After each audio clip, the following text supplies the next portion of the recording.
Dr. Professor Punit Bhattacharya is not associated with the TV industry, film industry, Bollywood industry, nothing whatsoever. He is a retired professor, the way he represents himself. But more importantly, he is a scholar.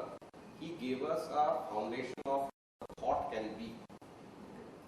After we got thought in place, then we actually went to Robin and Akash Purana because we needed somebody who this thought and then go and create the story, the characters.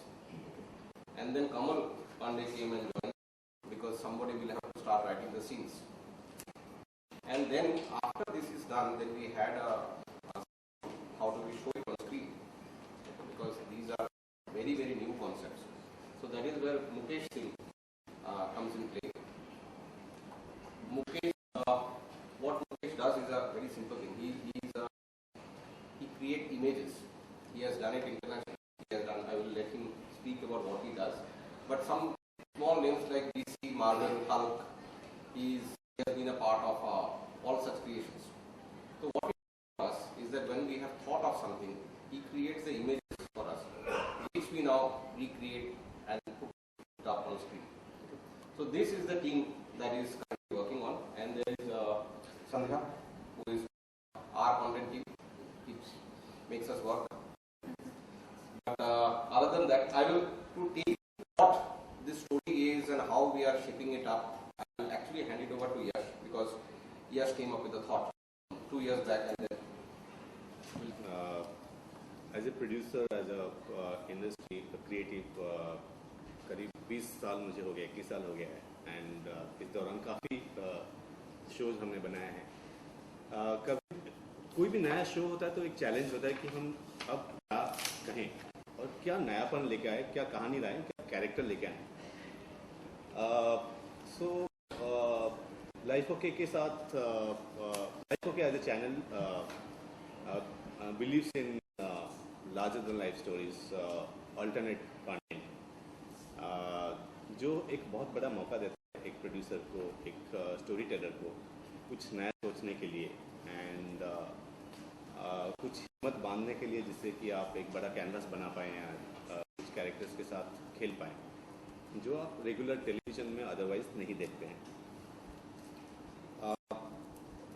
Comic books, comic characters, super heroes, ये बचपन से like any other kid मुझे भी attract करते हैं. And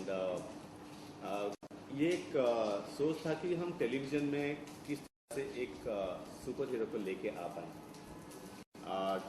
challenging बहुत है, because television में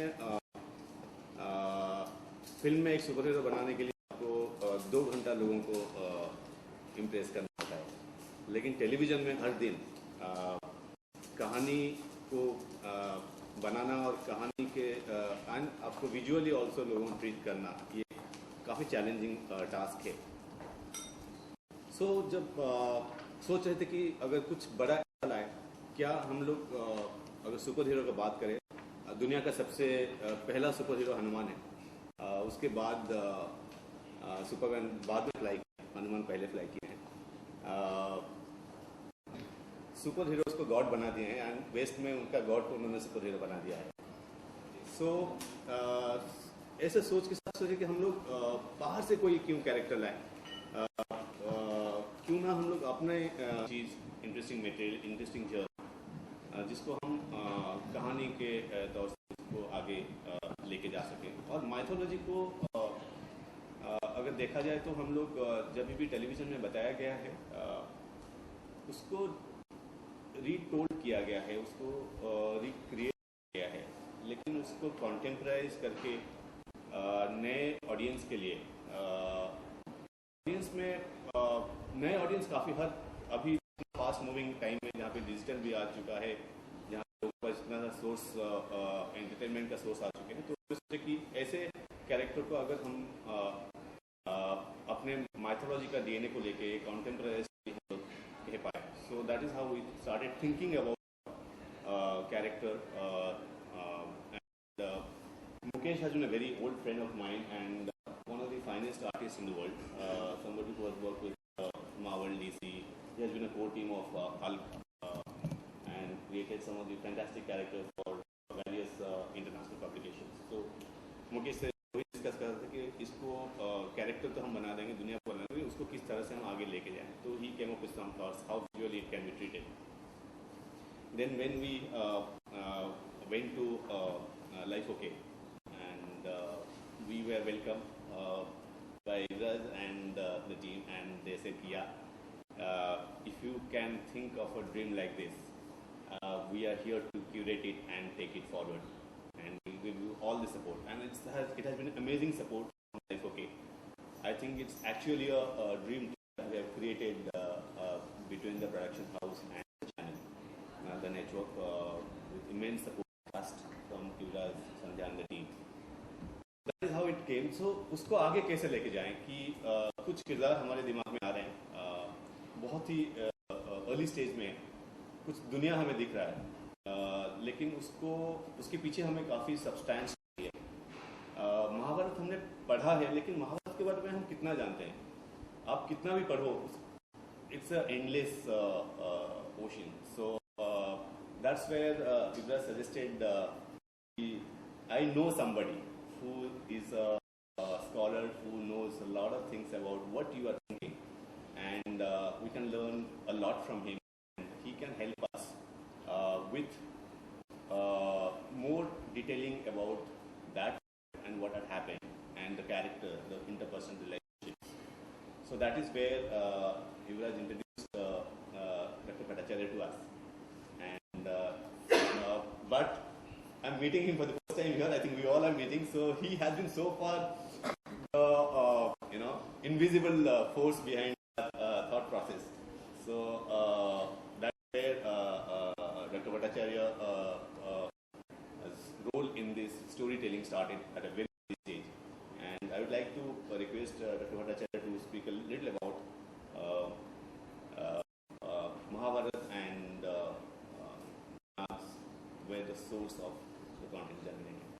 क्यों हमारी प्राचीन सभ्यता के मूल में एक कथा है जो सृष्टि के बारे में, एवं वो है अमृत मंथन की कथा. अब इस जिसे हम लोग वो मिल्की वे कहते हैं, या महासमुद्र, जागतिक महासमुद्र, उसके अंदर से अगर अमृत निकालना है, यानी जीवन को अगर निकालना है, तो शुभ शक्ति और अशुभ शक्ति दोनों का मिश्रण अनिवार्य. सो देव और असुर दोनों मिलके अब इसको कैसे मंथन कैसे हो? मंथन के लिए एक तो रज्जु चाहिए, रस्सी. यहीं पे नाग का आविर्भाव. नाग के बगैर मंथन असंभव. शुभ और अशुभ का मिलन नाग के माध्यम से होता है, और उस माध्यम से जब मंथन होता है तब अमृत और हलाहल दोनों उठते हैं. और जब अमृत उठता है तो विष्णु मोहिनी रूप लेके अमृत को देवों में बांटते हैं, मगर वहां भी राहु उसे चुराते हैं. और हलाहल जब उठता है उसे शिव पीते हैं और नाग को धारण करते हैं. तो और शिव, विष्णु और ब्रह्मा तो त्रिदेव एकत्र, तीनों का एक साथ होना अनिवार्य कैसे हुआ कि विष्णु भी लेटते हैं शेषनाग पर. और शेषनाग कौन है? जो जगत को धारण करते हैं अपने अस्तित्व के ऊपर. तो अगर नाग न हो तो जगत धारण ही न हो. मगर नाग का दूसरा रूप भी एक है जो हलाहल है. शेषनाग निकल गए नागों के बीच से, जो महाभारत की कथा है कि जब कद्रू, नागों की माता कद्रू ने जब उन्हें श्राप दिया कि तुम्हारा ध्वंस होगा जन्मेजय के सर्प यज्ञ में, तो नागों का जो कटु चरित्र काटते थे, विष फैलाते थे, इसे देखते हुए उनके सबसे ये ज्येष्ठ भ्राता जो थे शेष, वो उनसे अलग होकर तपस्या में चले गए. और तपस्या में ब्रह्मा से वर मिला कि आप पृथ्वी को धारण करें. बाद में वो बलराम के रूप में या लक्ष्मण के रूप में आविर्भूत होते हैं, अवतार बनते हैं. मगर ये जो बाकी नाग रहे उनके राजा बने वासुदेव, शेष के जो छोटे भाई थे। मगर वासुकी भी आक्रमणकारी नहीं थे। सबसे विषैला नाग था तक्षक। तक्षक का क्षेत्र था खांडवप्रस्थ, जो कुरु साम्राज्य का पुराना राजधानी ययाति के समय में। बाद में वो खंडहर बन गया जब ये लोग हस्तिनापुर चले आए। और तक्षक वास करते थे कुरुक्षेत्र। तो ये पूरा जंगल जो था खांडवप्रस्थ का, ये था तक्षक और नागों का एक जगह, बॉडी उनकी जगह थी। कश्मीर में आप अभी भी नाम देखेंगे, अनंतनाग, वेरी नाग वगैरह, सब नाग। और देश के बाहर भी अगर आप जाएं, आप अगर कंबोडिया जाएं, जिसका असली नाम है काम्बोज, कंपूचिया को कहते हैं, काम्बोज, जो महाभारत में भी काम्बोज का उल्लेख है, तो उनकी कहानी शुरू होती है कौंडिन्य नामक एक ब्राह्मण से, भारतीय ब्राह्मण, जो गए कंपूचिया में और वहां की नाग कन्या से विवाह की, और उनका राज घराना वहीं से शुरू होता है। और अगर आप कंबोडिया अंकोर जाएं, चारों तरफ नागों का ही चित्र है और गरुड़ का। तो ये जो नागों का, और हमारे यहाँ तो पता ही है आपको, नाग पंचमी तो आज भी हम लोग सब मानते हैं। लोग ज्यादातर नागों का एक नाग डायनेस्टी भी, नाग वंश इतिहास में आपको मिलेगा। और सबसे मजेदार बात यह है कि भगवान बुद्ध जब गुजर गए तो उनकी जो अस्थियां थी, वो अस्थियां गच्छित रही नागों के पास यमुना। महाराज अशोक, जब सम्राट अशोक जब आए, तो अशोक वादन में ये कथा है, उनको जब वो खोज लगाया कि अस्थियां गई कहा कि आपको तो जाना पड़ेगा नागों के राजा के पास यमुना। वहां से वो ले आए, लेके 84,000 स्तूप बनाए सारे भारतवर्ष, सम्राट अशोक। तो भगवान बुद्ध की अस्थियां भी उन्हीं के पास गच्छी।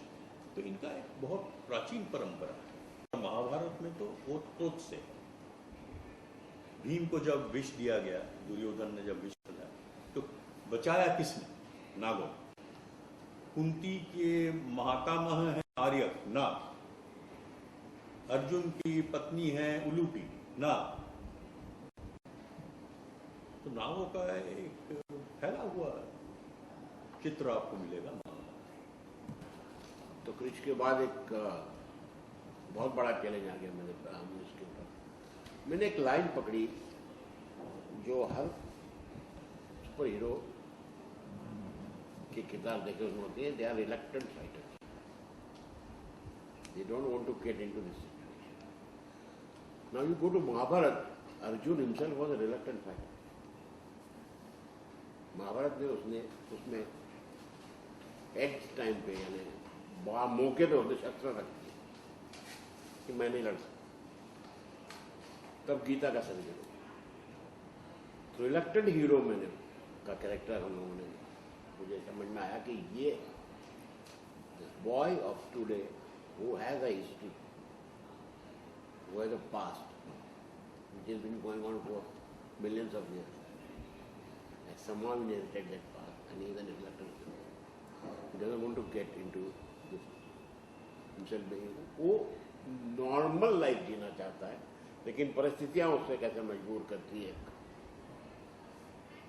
शस्त्र उठाने के लिए। और यहाँ से ये जन्म हुआ अर्जुन का और नागार्जुन का।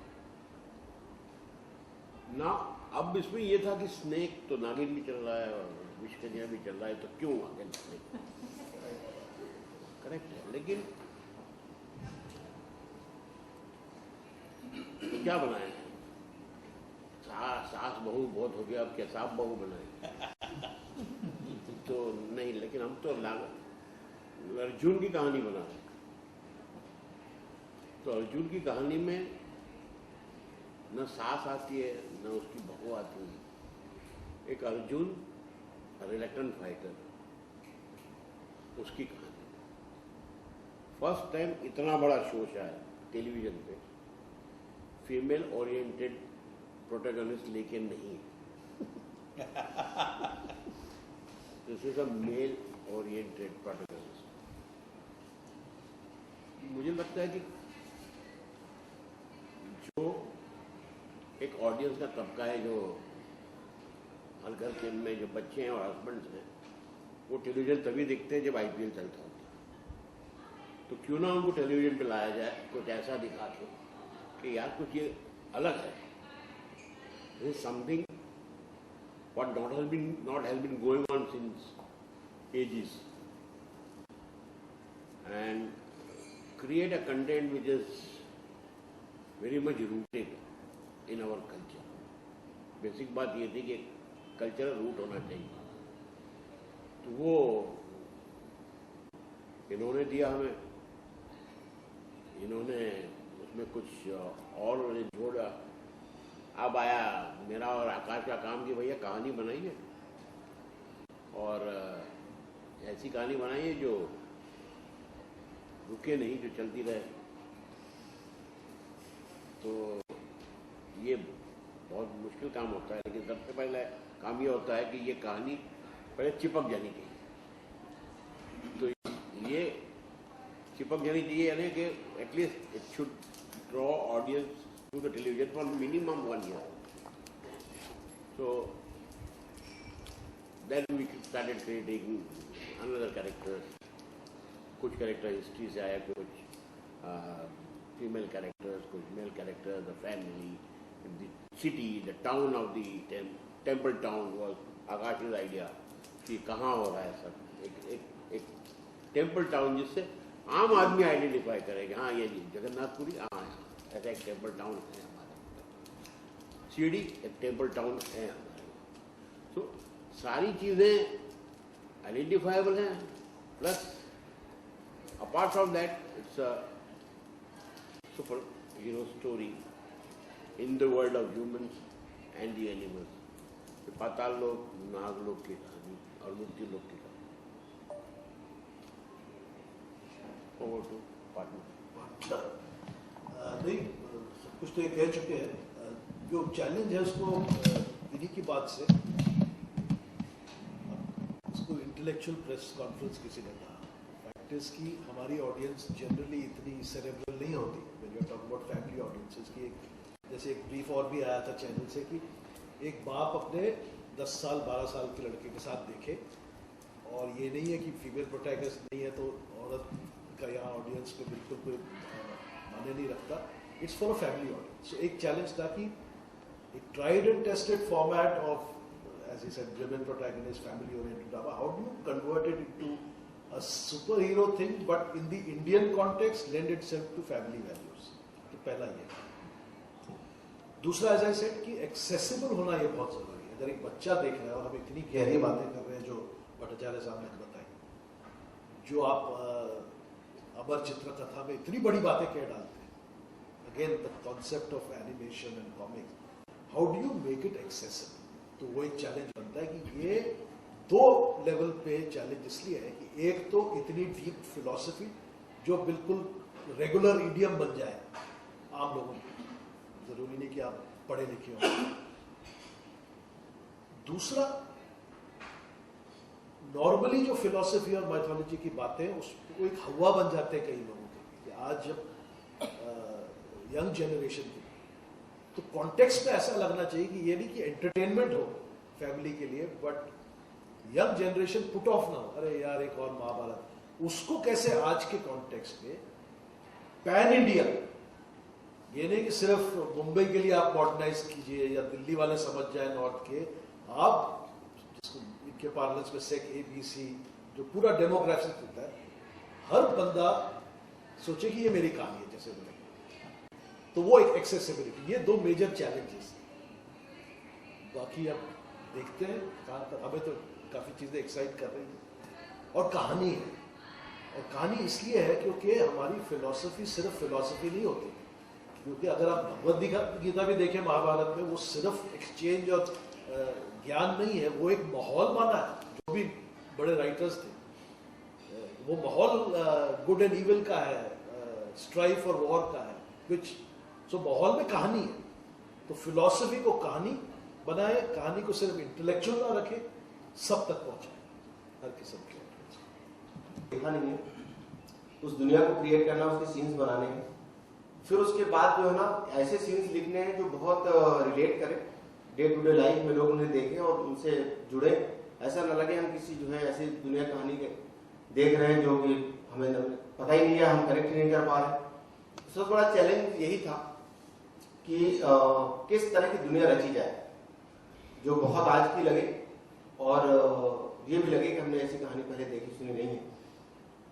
तो फिर नागलोक की हमने दुनिया बनाई, नागलोक के कैरेक्टर्स उस तरह के खड़े किए और जो यहाँ की कहानी तो वर्तमान की कहानी, आज का लड़का है, आज का हीरो और उसके पीछे एक कहानी है और वो कहानी जो है ना कहीं ह्यूमन इमोशन की ही कहानी। तो बाकी तो अभी आगे एपिसोड्स आएंगे तो पता चलेगा। कोशिश ये रही है कि थोड़ा अलग और अलग अंदाज में लिखा जाए show.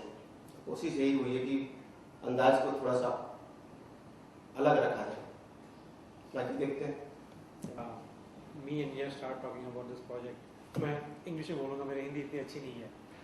So about a year and a half, almost 2 years back, we started talking about an Indian superhero, and one of the ideas that Yash had was to base it on snakes, because snakes are very, as a cultural reference, it's a very tied with Indian mythology and Indian story sense, and everybody, doesn't matter whether it's a contemporary or 10-year-old kid of today or somebody 78 years old, they are very well versed with the whole snake concept in India.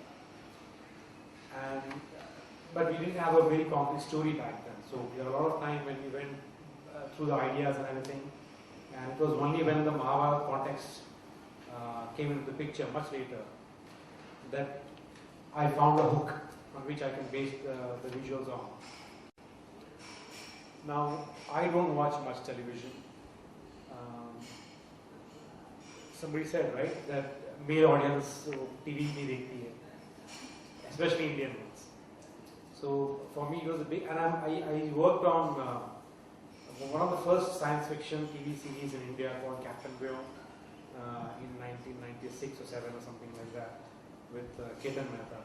That was launched on Doordarshan. But after that, I left television as a medium by which I want to express my art. But it was only when I met Yash, and he seemed very enthusiastic about the platform. He says, "Kar sakte hain," and looking at his enthusiasm, I also felt excited. 20 years later, things might have changed. So one of the epiphanies that I had was when my daughter and we went to watch a movie, Avengers. She was about 4 or 5 years old, and I've been a long time comic book fan, so I know all the characters and everything. But I was wondering whether my daughter, actually the daughter, she's a female, so I expected her to be more interested in dolls and stuff like that, and much less in Spider-Man and Batman and all that. So I was dropping her off to school, and there were 2 kids walking in front of me. So my daughter's name is Avni. So I said, Avni, look, and one of the kids' bags had the design of Barbie. So I said, look, Avni, Barbie. And then she pointed to the next one. She says, look, Papa, Spider-Man. I was like, oh, dear Lord.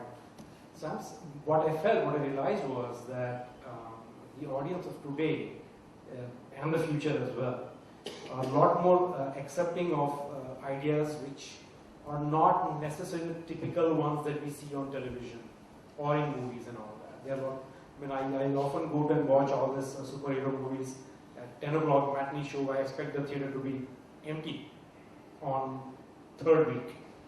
But when I go there, I find that it's almost full.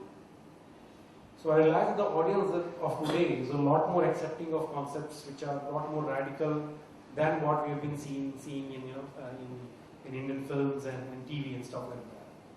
And then Yash's enthusiasm also encouraged me that maybe I should give it a shot. And then we spent a lot of time going back and forth in the designs and ideas and stuff like that. And then the Mahabharata context which came into place, and then suddenly everything fell into place for me. Now, I am uniquely placed in the sense that when I work for my Western clients, they want to rely more on my Indian sense of design, and they want some esoteric look, which the Western artist cannot provide. But in India, people think I'm more of a Western artist, Western style artist, and I think for me it was a very unique combination where at the same time when I was exposed to Spider-Man and Superman, I was also exposed to Amar Chitraktha, a lot of Indian publications done, Cha Chaudhary and all that. So I was in a very unique position where I saw the Indian stories with Indian comic book characters, and at the same time I also saw the Western ones. In fact, one of my first comic was Superman, and when I was thinking about it, it's a very Indian culture, right? I'm used to much Indian stuff, so why did I like Superman? I didn't know anything about the character or the American audience and all that. And then I realized that it has a lot of parallel with another character that I'm a big fan of, which is Hanuman. So, and I saw a lot of parallel between these two characters. So I realized that myths are very universal. There is nothing, I mean, we can add a lot of local cultural reference on top, but at the base, it can appeal to anybody in the world. So then, the issue with Nagarjuna was that how do I take something, and again, as I mentioned, I'm not really used to what the taste of the Indian TV audience is, and how do I do something for them which can appeal to them because they're used to the traditional mythology show and all that, but at the same time, as I'm going to shock them with a completely different design sense which they will completely reject. So I had to rely on the story first, and it was only when I started reading the story and a lot of ideas started coming into my head. One of them was, one of the biggest stuff they asked me was to design the Nag look. And Yuvraj mentioned about the whole Darbar scene. And I found it very odd because everybody was saying Darbar hona chahiye, and everybody, whatever designs that we saw were mostly pillars and chairs and everything. But that is something which never struck me. I mean, as soon as they mentioned that Raja Takshak and he needs to have a place where he's going to interact with the other characters from the show, the concept of a Darbar never even entered my mind. I said, this is a very ancient culture, and maybe they are even more ancient than the humans, mammals on Earth. So why does their concept have to fit our concepts of what we design architecture and stuff like that? They are much more ancient race than us. So the idea was to use elements which look like that Nags would design, with their unique perspective on designs and aesthetics and everything. And at the same time not make it look so alien that the audience will say, no, it's something we can't relate to. So that was a challenge, and with the guidance of all the people in the team, I was able to create some ideas and thoughts which hopefully you will see in the TV series, and hopefully you will like them. Is to make a very young show in a very lavish scale. Okay?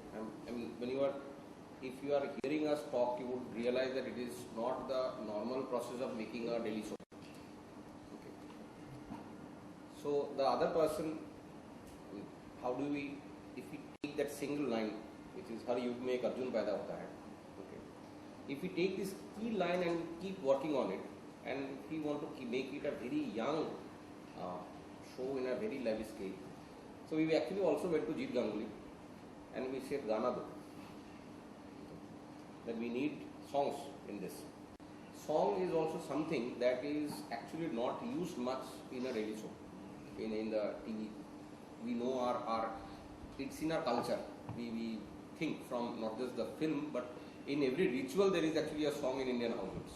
Okay. But unfortunately, in our daily show, sometimes logistically, sometimes whatever, actually the songs are missing. So here we said, okay, you give us a song first, and then we will figure out how to best use it, and so that we can actually add one more layer to it. So Jeet unfortunately is out of the country as of today. Otherwise, he would have been here. But he is creating these songs for us. We are very happy with the Arjun that we have been able to create. Robin ji and Akash ji, Kamal, all put together. So what we are attempting to do eventually, the show when it comes, you will get a sense of it in the second promo that comes on air, and 30th May we will release the first episode comes on air. You know, it's a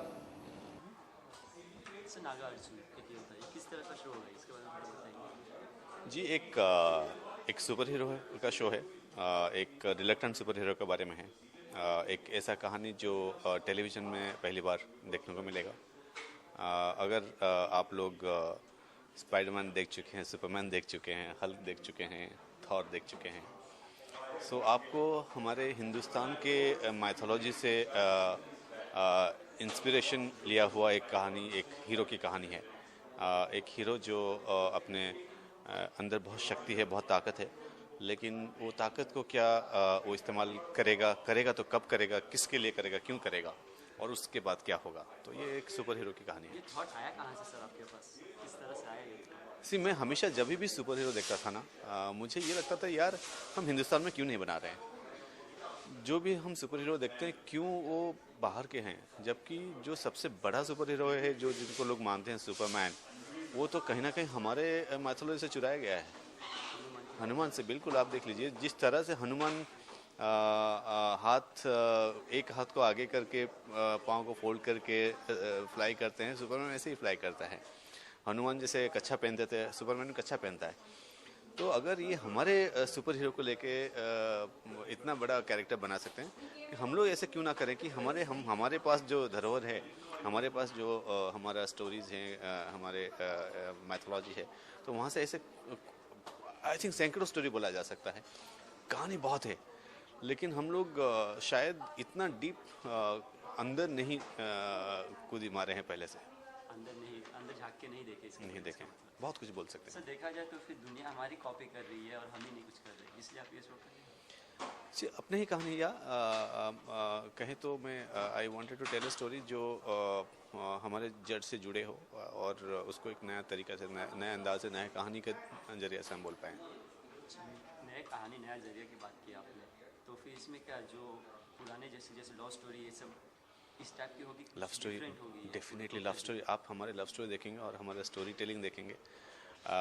love story को मैं आपको ये assurance दे सकता हूँ कि जो youth young generation में काफ़ी यंग शोज़ भी बनाता हूँ, जैसे साडा हक मेरा आता है चैनल वी पे जो, तो इसमें यूथ लव स्टोरीज बहुत इंटरेस्टिंग है। म्यूज़िक उसमें काफ़ी रोल प्ले करेगा। ये लव स्टोरी बाकी लव स्टोरी से अलग है। There is a big love story in this show. इसे अलग बनाने के लिए क्या क्या क्रिएटिव क्या काम है इसमें? मुझे और मेरे टीम को 2 साल लग गया कि हम लोगों ने एक चार्ट बनाया था। वो चार्ट में जो पहले थॉट आता है, फिर उस थॉट को बोलते हैं ये किस में आया है, चलो ये हम नहीं करेंगे। तो जो कोशिश ये किया है कि जो पहले जिस तरह से कहानियों को, कैरेक्टर्स को, लव स्टोरीज को बताया गया है दूसरे प्रोडक्शन हाउस और चैनल्स में, उससे थोड़ा अलग करें। तो नया अंदाज है हर तरीक़ा से। सर नागार्जुन देखा जाए तो ये सांपों की कहानियाँ, इसमें सांप की ज़्यादा कहानियाँ होगी इसमें, लेकिन सेंसर बोर्ड ने देखा जाए तो सांप को दिखाना बैन किया है रियल, तो फिर इसमें क्या क्रिएटिव क्या होगा? हमारे सांप जो है ना सब VFX के हैं, ठीक है। मैं सांपों से एक्टिंग तो करवा नहीं सकता हूँ और पता नहीं हमें भी डस दे। तो हमने ऐसे क्रिएट किया है कि अभी हमारा हर एपिसोड के लिए एनिमल वेलफेयर बोर्ड से हमें अप्रूवल लेना पड़ता है, उनसे सर्टिफिकेट लेना पड़ता है। तो हमारा सांप ऐसा है कि हम उनको तो जो भी देखते हैं उनको लगता है कि यार ये सचमुच के सांप के साथ क्या है, इतना डिटेलिंग किया हुआ है। लेकिन सारे के सारा VFX में बनाया है, लेकिन काफ़ी रियल बनाने का कोशिश किया है। महादेव ये शो से कितना मिलता जुलता होगा? नहीं, महादेव तो पूरा अलग है। Mahadev is a religious space. Mahadev is about a god, about the most versatile god. So हमारे कहानी में हमारे कहानी पूरा फिक्टिशियस है। इसमें ये कहानी है, ये कहीं रिलीजन से कहीं जुड़ा हुआ नहीं, देवताओं से कुछ इसका लेना देना नहीं है। इसकी स्टार कास्ट की बात किया जाए तो कौन कौन है इसमें? किसी किसी देखिए अंशुमान माल्होत्रा इसमें अर्जुन का रोल प्ले कर रहा है। निकितन धीर वो आस्तिका का रोल कर रहे हैं जो चेन्नई एक्सप्रेस में विलेन थे। Then there is Mrinal Jain, वो भी काफ़ी सीरियल्स कर चुके हैं। श्रुति उल्फत, सुनील सिन्हा, पूजा बैनर्जी स्विम टीम में अभी वो हीरोइन थे। Then you have Nawab Shah, then बहुत कास्ट तो काफ़ी, Kirti Nagpure, Chetan Hansraj. So character actors भरपूर के हैं, ऋषिना कंधारी। सो मैं ऐसे तो एंडलेस है कास्टिंग, इसके काफ़ी बड़ा कास्ट है। आई थिंक आज के समय पे देखा जाएगा तो सबसे बड़ा। अच्छा, नागार्जुन किस तरह का शो होगा इस बार, थोड़ा बताइए। किस तरह का शो होगा ये तो मैं नहीं बता सकता। किस तरह का शो होगा ये प्रोड्यूसर बताएंगे, मगर एक नई तरह का शो होगा ज़रूर। आधुनिक समय में एक लड़का है, युवक है, जो आधा नाग है और आधा मनुष्य है। उसे पता नहीं है कि उसमें नाग का बीज भी है। अब इसके लिए उसके मन में जो कुछ प्रॉब्लम्स उठती हैं, दुविधा उठता है, इसी को लेके शायद ये होगा तैयार। सर आपने जैसे कि मूवीज़ में भी राइटिंग की है। नहीं, मैंने कुछ नहीं किया।